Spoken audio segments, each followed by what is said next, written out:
Welcome to Ladies Who List. If you've ever wondered what really goes on behind the scenes in real estate, beyond the glitz and glamour of selling sunset and the drama of million-dollar listing, you're in the right place. We're diving deep into the questions you've always had, educating you on how to be a smarter and more successful buyer and seller, and giving you the truth about buying and selling and everything in between. No fluff, no filters, just straight talk. Introducing my co-host, the lovely Anna Theofanous. Hello. And today we're going to be talking about the top renovations as a seller you can do to sell your home quickly and for the most money. So, of course, our first guest has to be none other than Jesse with Renovation Sells. We're so happy to have you. Thank you. Happy to be here. Yes. So can you tell us a little bit about you and Renovation Sells? Absolutely. So, Renovation Sells, as the name would suggest, will help you renovate your home prior to selling. I have had the pleasure of working with Hayley and Anna a number of times, and they have called me when they've had listings that could use a little updating to help it sell for max value and to help it sell fast. So they'll call me, I'll walk through it with them, and between the two of us, we'll decide what are the right renovations to make. So maybe it's painting the kitchen cabinets and updating the countertops. Maybe it's changing some of the tile in the bathroom. It could be lighting. It could be paint. But we'll look at all areas of the home and decide what the right renovations are. And then Renovation Sells will actually put together a nice design board. And then we'll buy all the materials, get all the work done, and make the proper updates so that Hayley and Anna can sell it quickly and for the most money. Awesome. And might I add that Renovation Sells is the best.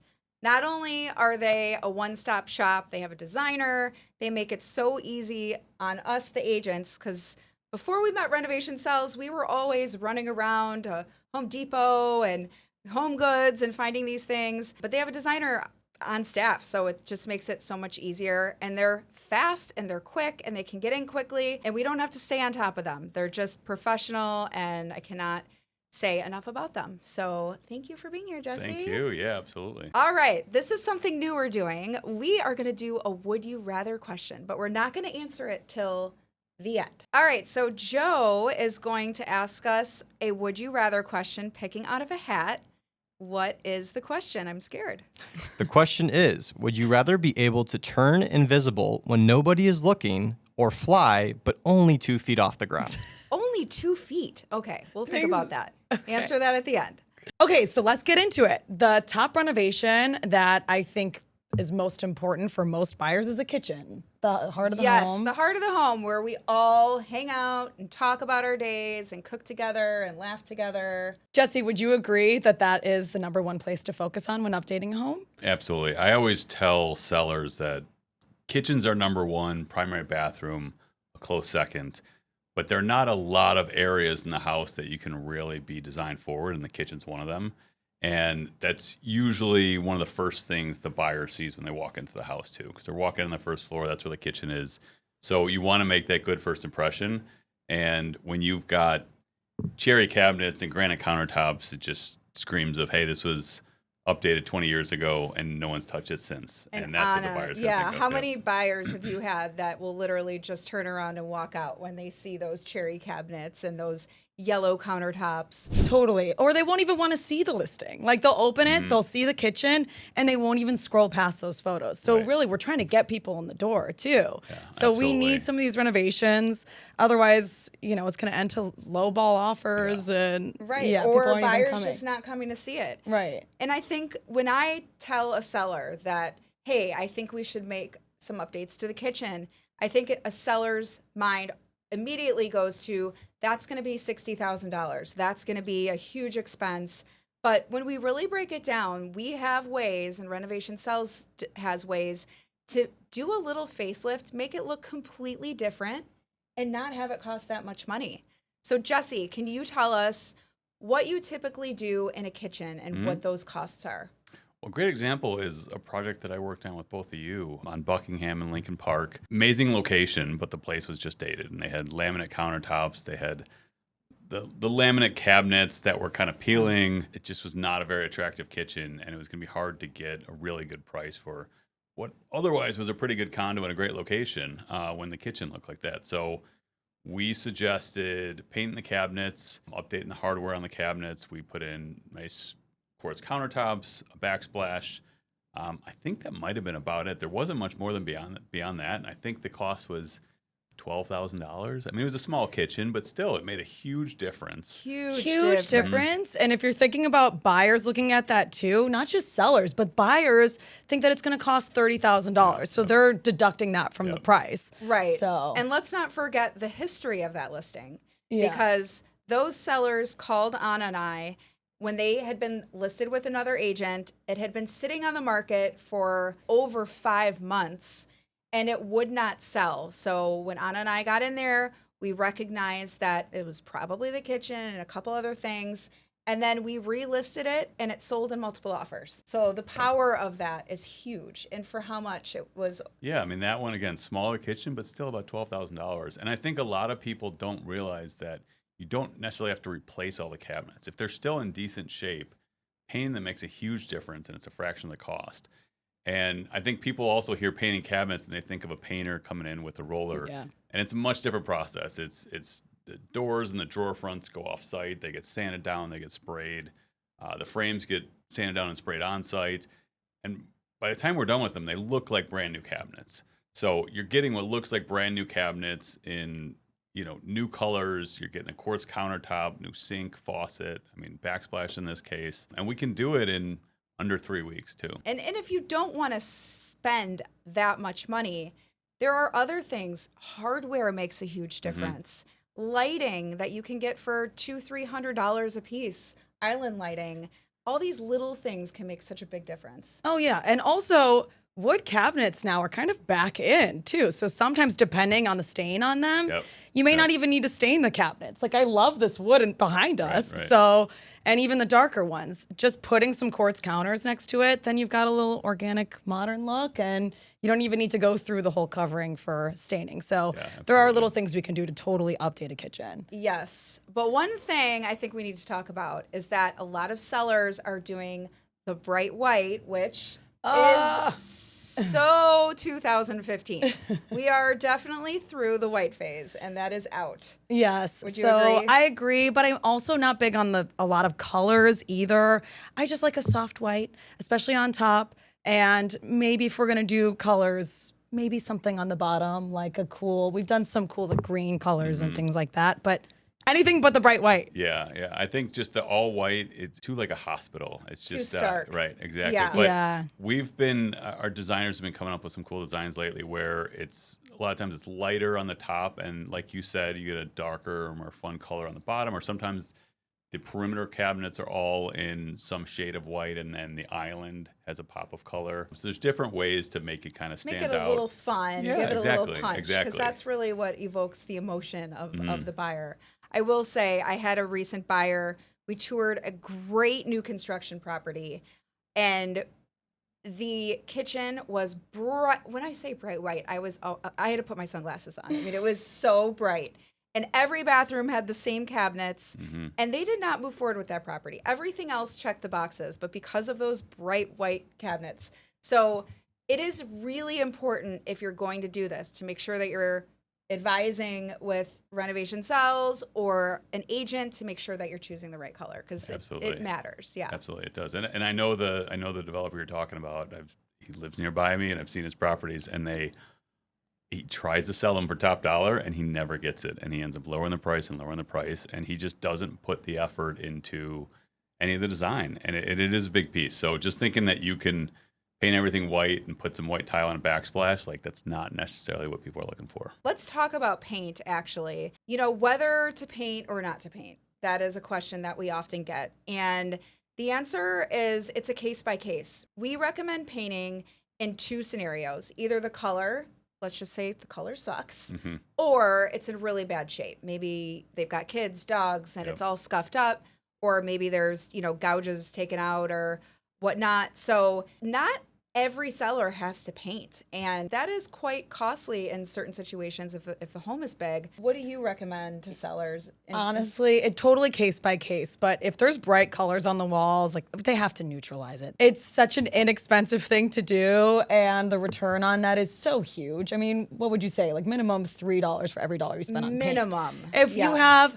I get it, you want your fun dining room color and things like that, but for selling, we just want it to look as neutral as possible and to appeal to as many buyers as possible. So do it. But if you have a softer white, if you have, a little bit of color, I've done like some beiges here and there, but that's about as much color as I'll allow. We're pretty neutral, except in powder rooms. Except in powder rooms. rooms. Love a bold powder room. We do.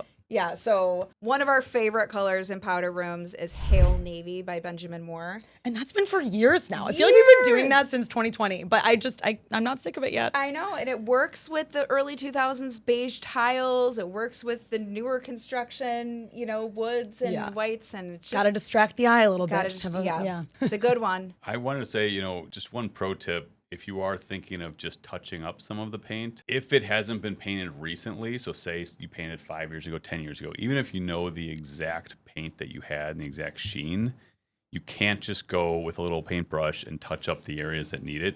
You will see the difference between the old paint and the new paint. And that's especially true on ceilings. I mean, you think, well, it's a ceiling, it's a white ceiling. There are so many different types of ceiling paint that are all just a tiny shade off. And you try to just paint one little area, especially on a ceiling, and it's going to show. And then it's actually a red flag for buyers because they're thinking, exactly. Why did you paint the ceiling? What are you painting over? What are you covering? Water Why damage is that was there. touched up? Right, exactly. So Exactly. what you've got to do is you have to paint the entire ceiling until there's a break, and then you're fine. And even on walls sometimes, you don't, say there's one wall that you had a bunch of pictures on, there's all these nail holes, but the rest of the walls are good. You just have to paint that one wall. Right. So if you paint that the same color as the other walls, you won't notice the difference. It's just on that one wall, you try to touch up all these little spots, and then you're going to see the marks on there. Exactly. That's a great tip. Good tip, Jesse. All right, let's talk about what we all are in agreement. The second best renovation for ROI for selling is the primary bathroom. Tell us what you typically do, Jesse, in a primary bathroom. Again, kind of a case-by-case basis, because a lot of times, you're either doing a couple small things or you kind of have to do the whole thing. If you want to, say, update the shower fixtures because they look dated, you're going to have to change the tile out because you have to get behind that wall. So, ideally, you don't want to have to gut the entire bathroom because that's a big cost for someone who's just selling. But what we'll try to do is figure out, okay, maybe the shower tile is fine, but we could do the floor tile. Instead of replacing the entire vanity, similar to kitchen cabinets, we can paint the vanity, replace the countertops.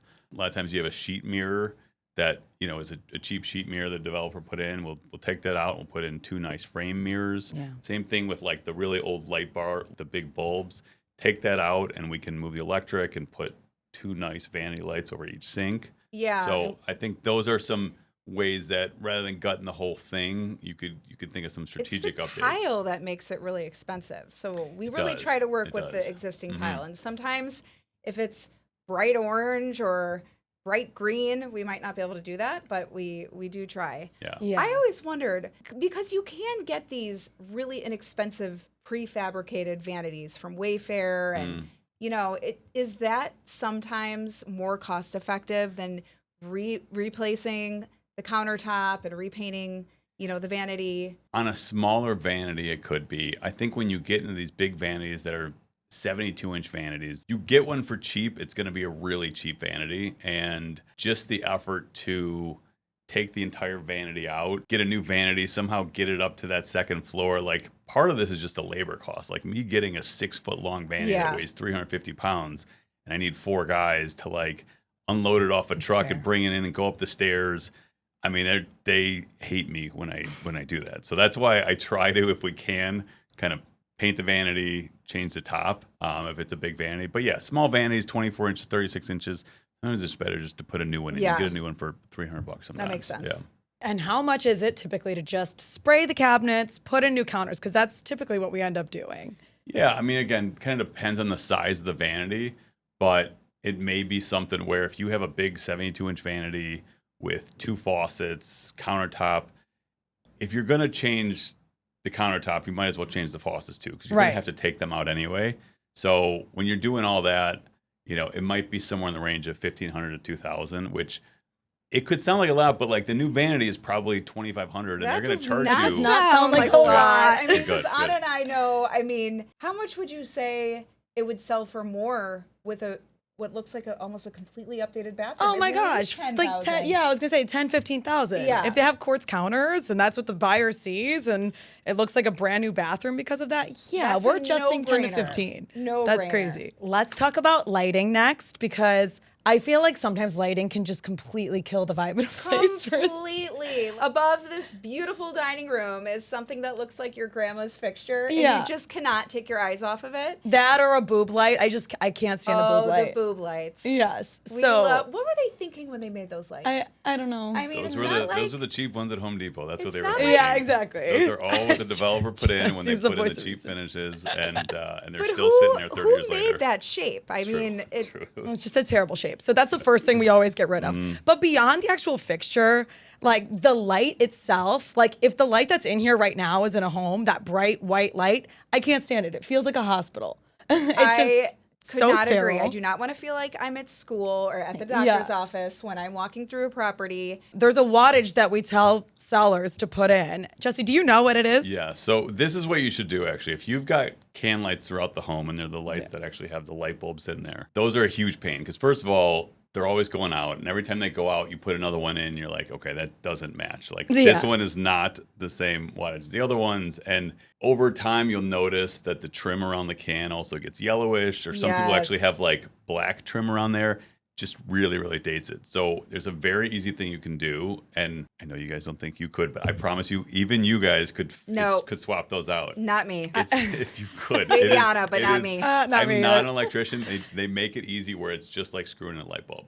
So you take that old can out, you can buy a new one at Home Depot for $10, and there's actually 5 different color temperatures on there. Before you put it in, you can actually choose which one you want.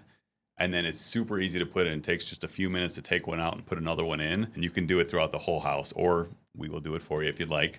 But it's a very inexpensive change to make that makes a huge difference. And they're LED, difference. so you're not changing light bulbs. You don't even see the light bulb in there. And they look really, really clean. And it's just not going to stand out like your old ones are. I love that tip. The wattage that we recommend, if you're not going to do that, is 2700 in soft white. Soft white is the key. Soft Right? white's Soft definitely white's the key. But if you are going to have a fixture, just have your agent choose it, because sometimes people try to put new fixtures in, and I'm sorry, but like the Sputnik, I'm not into it anymore. There's certain I things. still love the Sputnik, Like but no, the Sputnik is done. So Anna's always a little more ahead than I am on trends, but you like I guess it's you do okay. like it. I'm getting over it. So have your realtor advise you on these things, and we have a whole list of those. But honestly, like in new construction or just like a bland box, just changing out light fixtures can add so much personality, I feel like. Island lights, dining lights, like even bedroom lights. You can get a very, very, very trendy, cool light fixture for $200. Yeah. Literally. And it will change the whole room. Yeah. So that is something that we have a whole list. We have a seller's guide that has all of these different light fixtures that we recommend, and they're really inexpensive. Wayfair, Home Depot even has some good ones. So that's something that we always recommend. Yeah. Along with that, I would say ceiling fans is Oh, in the yes. same vein, where sometimes you have those original super cheap Home Depot ones that are white with like the 3 Oh, those bulbs are that the come worst. down. Creepy. Yes. And it makes sounds when it's rotating, So that's another one. Like, take a look and see how old those are, and maybe change out. Yeah. A few of Yeah. those. And those ceiling fans, the new ones, are, again, $150. I Right. replaced one last week. They're super inexpensive, and they make a huge difference. Okay, next up, flooring.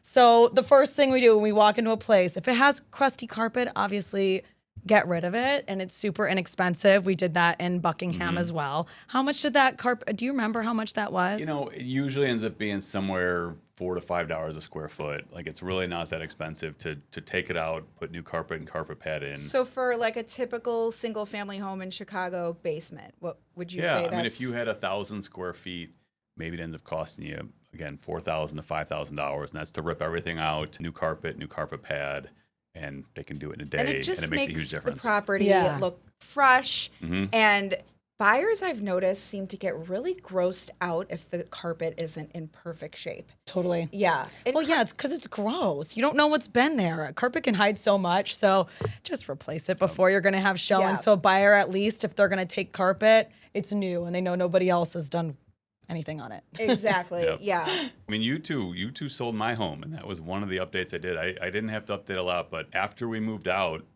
brand new carpet in there. So Yeah. Makes which a big difference. It's, I'm now on the side where I've seen like putting nice updates in the home after I've moved out, and I'm thinking I wish I could have had this carpet for Yeah. Every single seller says the same thing. I wish I would've done this I 2 would years have done ago. this Yep. 5 years ago. Mm-hmm. Exactly. It's such a common thing, but But yeah, carpet life makes a big happens, and difference. it's- There are some situations that we've talked about before where they have carpet and maybe they shouldn't. I think in most places, bedrooms are fine, Yeah. basement's fine. But sometimes there's, especially in some condos in Chicago, you'll see like the living room and dining room is carpeted. yeah, like in No. the It's 70s and 80s condos, we got to yeah. get rid of that. Like that's a That hard no. really, really dates the place. And even if you update the carpet, it still just dates the fact Totally. that carpet is there. So one of the things that we'll recommend sometimes is just to put like a luxury vinyl plank. So what that is, if you're not familiar, it's like a wood substitute. It's a composite material, super durable. It does not stain. It does not scratch. Way more durable than hardwood is. It's also cheaper and easier to install, and you have a lot more options in terms of colors and kind of styles with that. So I think that can be a good thing depending on the price point of the property. I wouldn't recommend that on the first floor of a $2 million house, Totally. right? I think you got to go hardwood there, but some of these, $500,000 condos downtown, like I think that's a great thing to put in some of the common areas if you've got carpet. Yeah. Yeah, but it has to be the right one because I've gone into a lot of places, especially downtown condos, that the vinyl planks they've chosen are like have these stripes in them and a lot of variation in color, And they're or they're very, too like, gray. Yes. I can't stand gray. Yeah. So, and I know a lot of buyers don't like that. So, if you're gonna do vinyl, I think it needs to look like a white oak or keep it light, keep very little variation, and The you can get littlest them. thing can make it go wrong. Yeah. And I think some sellers are like, oh, I got this. Maybe you listen to this podcast and you're like, oh, now I know how to do it on my own. But the smallest color, if you choose the wrong color, the wrong kind, the wrong shape, the whole thing can go sideways. And honestly, I have gotten calls from sellers when I haven't seen their home. They're like, oh, I just painted. I just updated my bathroom.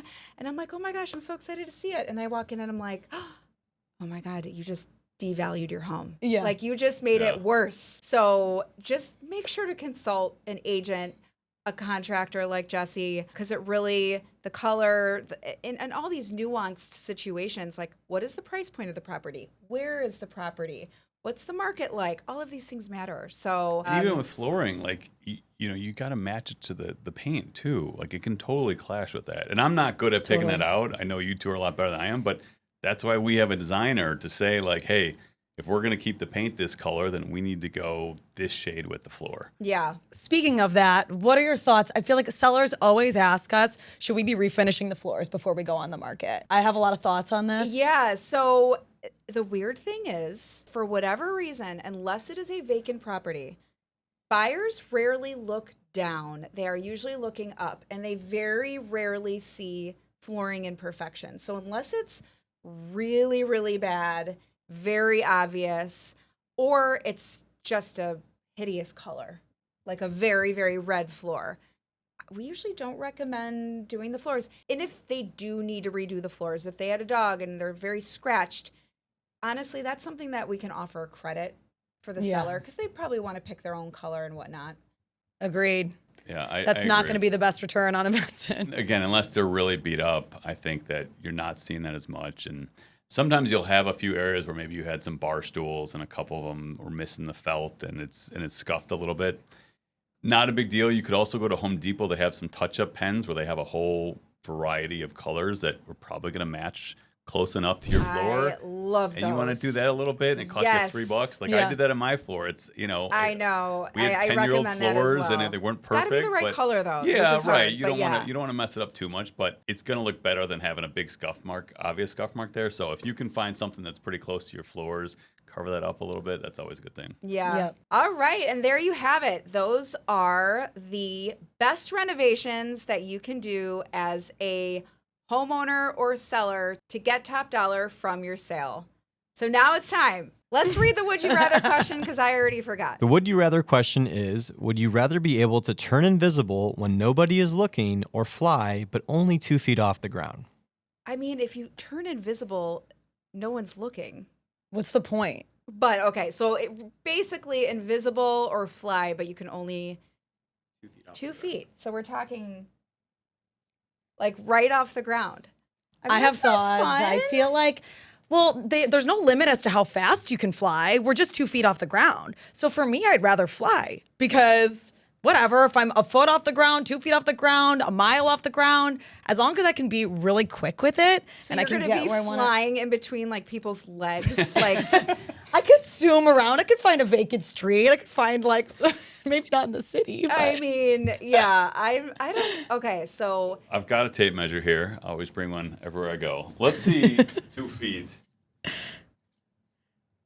I mean, That's 2 That's feet. not- that's just enough for me. I'm afraid of heights. that's like going in and out of bushes. That is not fun. I'm I think out. I need like at least 10 feet to make sure I'm over. I everyone's need head like and 100 over the feet cars. for it to be fun. Are you kidding me? How cool would it be to zoom around people? Yeah, it's like a hoverboard, like those things that people ride, but you don't even Yeah. need that. You could zoom I'm going invisible, when no one's looking. but If it's What do you mean invisible when- people are looking, that's different, but it's when no one's looking. So what's the point? You can just all right, Jesse. I think What's your answer? I think the invisibility thing would be. I think that'd I- be my choice. The that 2 is feet, same. not high enough. Yeah. I agree. I want to mean, fly. I'm I sorry. can think of 3 people's houses that I would love to be in without them knowing I'm there, just to hear what goes on. Yep. Yep. But it's when no one's looking. Are we just talking about invisibility here in general, or it's mean- when?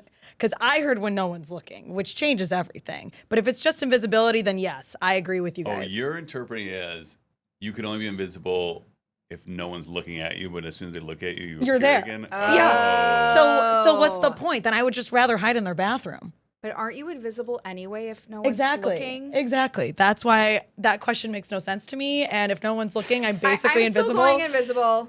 I'm still going invisible. I think- yeah. I'm flying. If I can be invisible when I want, then that's. I think that would have some benefits. The 2 feet, if it was higher, like you said, I think maybe I go in that direction. But the The 2 feet's a deal breaker for me. I'll be zooming past you guys to my car when I can fly. And we'll be listening to your conversation sit in the without back you seat, you knowing. have no so And that is it. I'm so happy that we had our very first guest, Jesse Scherr. Thanks so much for being here.